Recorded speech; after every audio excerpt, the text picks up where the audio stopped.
আসসালামু আলাইকুম। courseraBangladesh.com আপনাকে স্বাগত জানাচ্ছি। তো আজকে আমি দেখাবো কিভাবে আপনি রোবলক্সে টপ আপ করবেন। তো সর্বপ্রথম আমাদের ওয়েবসাইটে ঢুকে উপরে একটি প্রোফাইলে ক্লিক দিতে হবে। এখান থেকে আপনাদের লগইন করে নিতে হবে।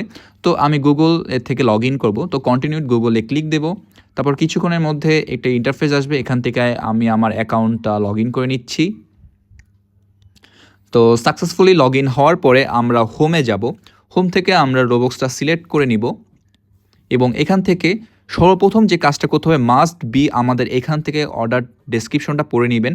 অর্ডার ডেসক্রিপশন না পড়ে যদি আপনারা কোশ্চেন করেন মাস্ট বি আপনি রিফান্ড পেয়ে যাবেন। তো কীভাবে অর্ডার করবেন সব কিছু বিবরণ দেওয়া আছে। ইমেল, ইউজারনেম, পাসওয়ার্ড দিবেন এবং সবচেয়ে ইম্পর্টেন্ট কথাটা হচ্ছে 2 ফ্যাক্টর অথেন্টিকেশন অথবা পাস কিটা বন্ধ রাখতে হবে। যদি বন্ধ না করে আপনি যদি পেমেন্ট করেন তাহলে আমরা রিফান্ড করে দিব এবং ডেলিভারি টাইম থেকে শুরু করে যাবতীয় সব কিছু এখানে দেওয়া আছে। আপনি সব কিছু পড়ে নেবেন, না পড়ে কোশ্চেন করলে রিফান্ড পেয়ে যাবেন। তারপরে আমি একটা টেস্ট পারপাসে একটি অর্ডার করে দেখাচ্ছি। প্রথমে আপনি একটি প্যাকেজ সিলেক্ট করবেন। আমি টেস্টের জন্য 110 টাকা সিলেক্ট করছি। তারপর ইউজার নেম দিচ্ছি, তারপরে পাসওয়ার্ড, এরপর বাই নাওতে ক্লিক দিব।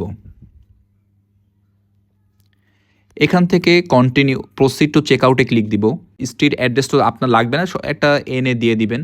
ফোন নাম্বারটা মাস্ট বি দিবেন পরবর্তীতে কন্ট্যাক্ট করার জন্য। আমি আপাতত টেস্ট পারপাসে একটা কন্ট্যাক্ট দিয়ে দিচ্ছি। নেক্সট এরপর আবার প্রসিড প্লেস অর্ডারে ক্লিক দিব। এখন আমাদের এই ইন্টারফেসটা আসবে। এখানে আমাদের মোবাইল ব্যাংকিং এবং নেট ব্যাংকিংটা দেখতে পাচ্ছেন।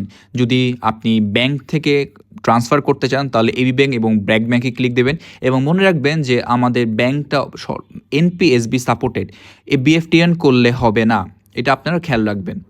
এরপর যদি আপনারা বিকাশ, নগদ, রকেট ইউজ করতে চান তাহলে মোবাইল ব্যাংকিংয়ে এসে বিকাশ, পার্সোনাল, সেন্ড মানি অথবা নগদ অথবা রকেটে ক্লিক দেবেন। তো এটার একটি সম্পূর্ণ ভিডিও আমাদের পরবর্তী একটা ভিডিওতে দেওয়া হবে এবং আপনাকে সেই লিঙ্কটা দেওয়া হবে এবং আমাদের ইউটিউবে coursera বাংলাদেশ যদি সার্চ দেন সেখানেও আপনি পেয়ে যাবেন, আমরা আপনাকে দিয়ে দিব। এখন আমি টেস্ট পারপাসে বিকাশ মার্চেন্টে আমি ক্লিক দিচ্ছি। এটা পেমেন্ট করে আপনাকে দেখাচ্ছি যে পরবর্তীতে স্টেপে কি করতে হবে। পেমেন্টটি সাকসেসফুল হওয়ার পর এরকম একটি চেকআউট পেজ আসবে। চেকআউট পেজে প্রথমে দেখতে পাচ্ছেন যে অর্ডার নাম্বার, এই পুরো অর্ডার নাম্বারটা আপনি কপি করে নেবেন। আমি কপি করার চেষ্টা করছি। কপি করার পরে আপনি এখানে নিচে দেখতে পাচ্ছেন যে হোয়াটসঅ্যাপ আছে, এই হোয়াটসঅ্যাপে ক্লিক দিয়ে আমাদের এই অর্ডার নাম্বারটা সেন্ড করবেন। যদি কোনো কারণে অ্যাপ্রুভাল বা কোনো কিছুর প্রয়োজন পড়ে তাহলে যাতে আমি আপনার সাথে যোগাযোগ করতে পারি।